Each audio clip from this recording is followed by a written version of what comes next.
Welcome to a Legendarium special about the luminous history of Christmas lights.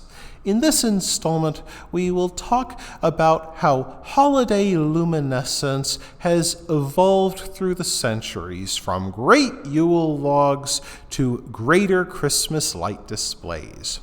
For many people today, Christmas trees and Christmas lights are interlinked, yet trees and holiday luminescence started off one and the same, literally.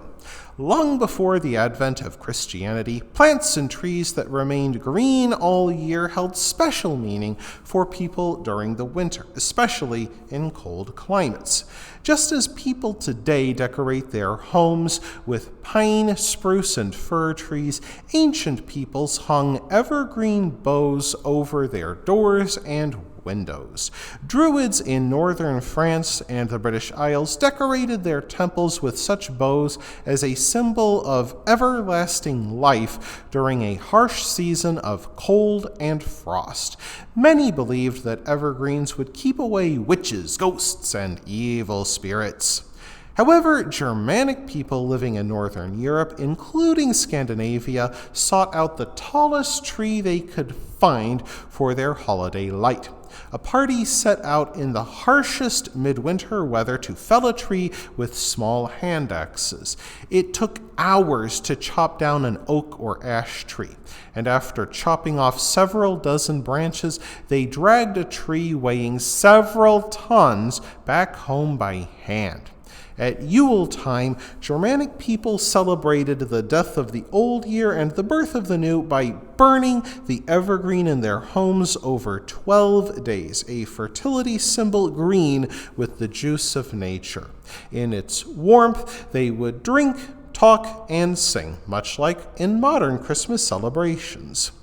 By the warmth of the fire, they drank toasts to Woden, Thor, and the other northern gods.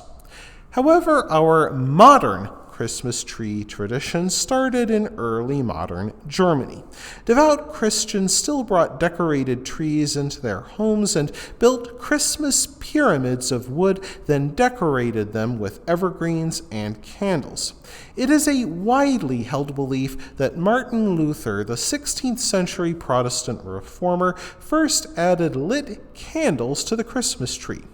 Walking home one winter evening while planning a sermon, Martin Luther was overawed by the brilliance of stars twinkling amidst the evergreens. To recapture the scene for his beloved family, Martin Luther placed a tree in his main room and wired the branches with lit candles.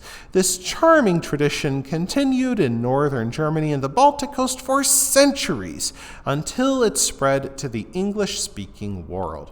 First, Prince Albert brought the tree to the United Kingdom when he left Germany to marry Queen Victoria. It then became fashionable not only among Queen Victoria's subjects, but in her former colony, the United States. Of course, lighting candles and putting them in a tree is time-consuming and an appalling fire hazard. Tragically, it did lead to a number of horrific house fires during the holiday season. Yet everything changed when Thomas Edison invented the incandescent light bulb.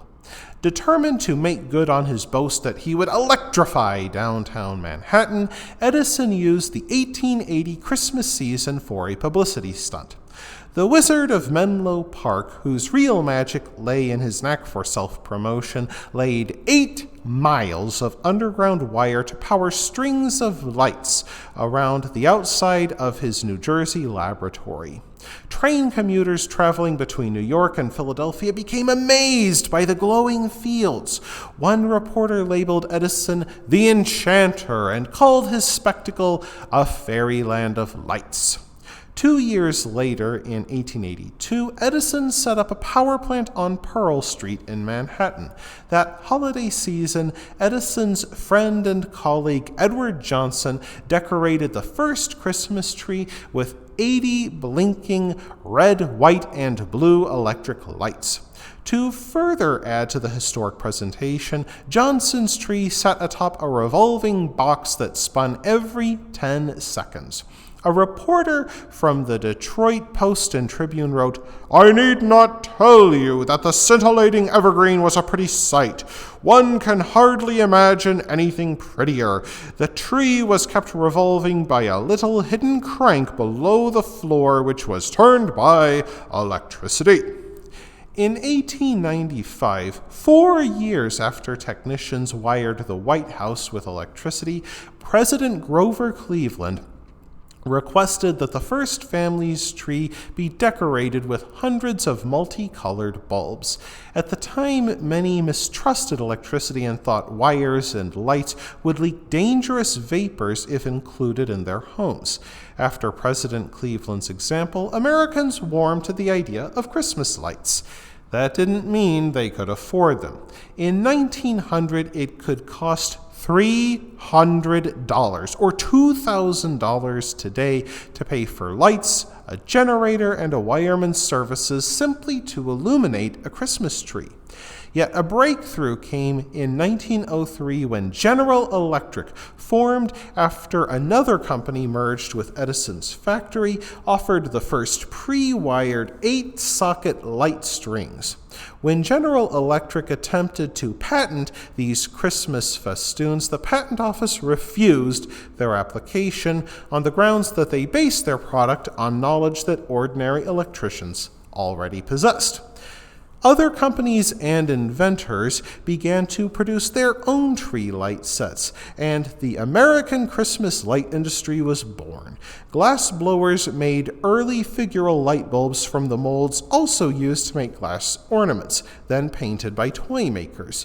To make the flaking of paint less noticeable, blowers used milk glass.